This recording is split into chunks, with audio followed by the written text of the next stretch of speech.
And I was 13, my 53 was 29. There we go. 30, Yeah, 30. So that's a good time. Yeah.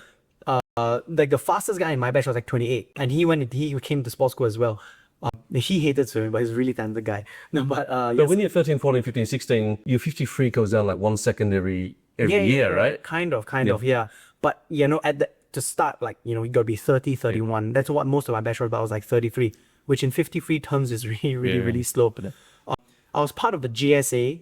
So that was sports school's attempt at like talent IDing young kids and trying to get them interested in the school and getting into school. So again, at GSA, I was like the slowest swimmer there. But I really enjoyed myself.